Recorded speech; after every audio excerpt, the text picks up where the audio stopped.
Hi everyone, आज मैं start करने वाली हूँ आपकी क्लास 7 की जो बसंत की बुक है उसका चैप्टर 8 जिसका नाम है शाम एक किसान।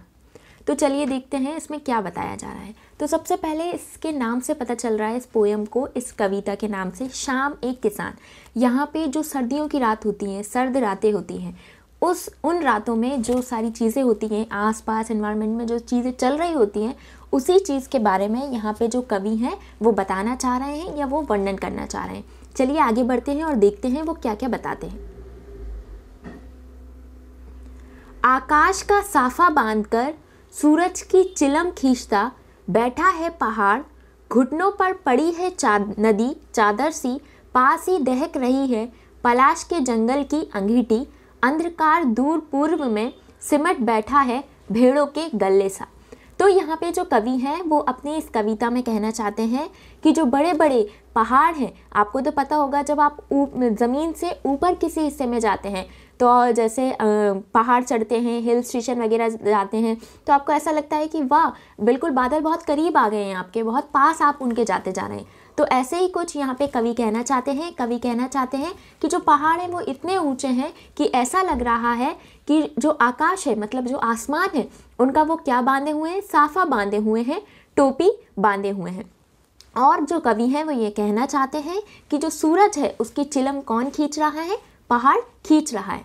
और वो ये भी कहते हैं कि ये जो नदियाँ हैं वो एक चादर सी किस पे पड़ी है, पहाड़ों पर पड़ी हैं। आपको भी पता है जब सर्दियाँ होती हैं तो आप वूलेंस के क्लोथ्स और कंबल वगैरह सारी चीज़ें ओढ़ते हैं। तो ऐसे ही वहाँ पे उस चीज़ को बताने के लिए यहाँ पे कवि कहना चाहते हैं कि जो पहाड़ है वो क्या कर रहा है, उसके घुटनों पे नदी पड़ी है और वो कैसी लग रही है, नदी एक चादर सी लग रही है।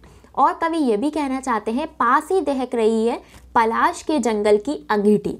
अब यहाँ पे ये जो पिक्चर है ये किस चीज़ के बारे में बता रही है आपको, ये पलाश के जंगलों के पेड़ आपको दिख रहे हैं। अब मेन चीज़ यहाँ पे एक दिमाग चलाने का क्वेश्चन आता है, ये सब आपके दिमाग में भी आएगा कि पलाश के बारे में क्यों बताया जा रहा है। क्योंकि बच्चों, जो पलाश के पेड़ होते हैं, पलाश के जो फूल होते हैं उसके, वो रेड कलर के होते हैं।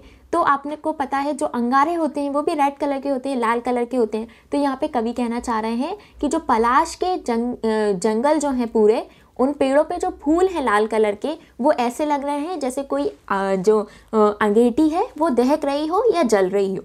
और फिर आगे कवि कहते हैं कि अंधकार जो दूर पूर्व में, आपको पता है सूरज अगर उगा है तो वो डूबेगा भी, अगर दिन हुआ है तो रात भी होगी। तो ऐसे ही कुछ कवि कहना चाहते हैं कि ये सारी चीज़ों को बताते हुए कि सूरज है, ये देखिए आपको ये दिख रहा है, तो वो ये सारी चीज़ों को एक्सप्लेन करते हुए ये भी कहते हैं कि बहुत दूर पूर्व में, मतलब पूर्व डायरेक्शन में जो अंधेरा है, अब एकदम से जब आपको लगता है कि 5 बज रहे हैं, 6 बज रहे हैं या रात का समय हो रहा है, तो एकदम से अंधेरा नहीं आ जाता, धीरे धीरे अंधेरा आता है। तो यहाँ पे कवि यही कहना चाह रहे हैं कि मुझको ऐसा लग रहा है कि जो अंधेरा है वो जो भेड़ों का झुंड होता है या उनका जो ग्रुप होता है शीप्स का, उसकी तरह कहाँ पे बैठा है, पूर्व में बैठा है, जैसे इस डायग्राम में आप यहाँ पे देख सकते हैं।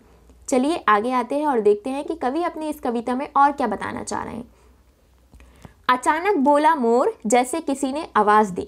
अब यहाँ पे ये दिमाग में आता है जब आप कोई भी काम कर रहे हो, कोई भी पीछे से आए और एकदम से कुछ बोल दे आपको, तो आप डर जाते हैं। तो ऐसे ही कुछ कवि कहना चाहते हैं कि जब वो अपनी कविता लिख रहे थे या सारे दृश्य को या सारी पूरी चीज़ों को, स्क्रीन को बता रहे थे, तभी एकदम से मोर की आवाज़ आती है।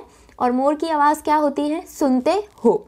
जैसे ये सुनते हो आवाज़ आती है, जो चिलम होती है वो उल्टी हो जाती है, धुआं उठता है, सूरज डूब जाता है और अंधेरा छा जाता है। तो यहाँ पे कवि कहना चाहते हैं कि एकदम से क्या होता है, जब जो अंधकार है जब वो आता है तो एकदम से अंधेरा जब छाता है, तो उसको एक तरीके से वो एक घटना के फॉर्म में, एक इंसिडेंट या एक्सीडेंट के फॉर्म में बताना चाह रहे हैं और कहना चाह रहे हैं कि एकदम से आवाज़ आती है और जो चिलम है वो उलट जाती है, अंधेरा हो जाता है और सूरज डूब जाता है।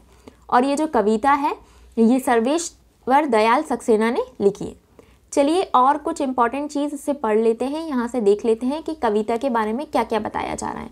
तो मैंने वैसे आपको एक्सप्लेन तो कर दिया है, लेकिन फिर भी यहाँ पे कविता में जो जाड़े की, मैंने आपको बताया जो विंटर सीजन की, सर्दियों की रात होती है, शाम होती है, उसके बारे में वर्णन किया गया, उसके बारे में एक्सप्लेन किया गया और पूरी तरीके से पिक्चर के फॉर्म में उसको कविता के उसमें बताया गया है।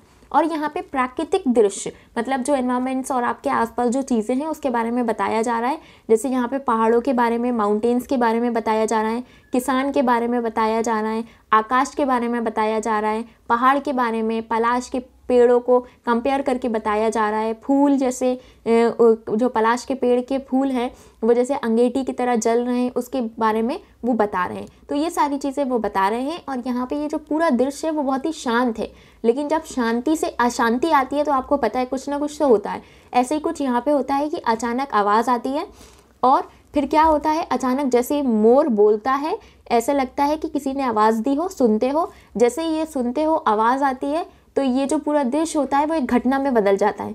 चिलम जो होती है वो उल्टी हो जाती है, आग बुझ जाती है, धुआं उठने लगता है और रात हो जाती है। तो यही सारी चीज़ें इस कविता में बताई जा रही हैं। तो अब आपको ये तो पता चल गया होगा इस कविता में क्या क्या है। तो पहली चीज़ कि यहाँ पे शाम के दृश्य का वर्णन किया जा रहा है, जिसमें कहा जा रहा है कि आकाश का साफा बांधकर सूरज की चिलम खींचता बैठा है पहाड़, और वो सारी चीज़ें। तो ये आपको उम्मीद करती हूँ समझ में आई होगी। हमारे चैनल को सब्सक्राइब कीजिए और चलिए अब हम मिलेंगे नेक्स्ट वीडियो में। तब तक के लिए बाय, टेक केयर।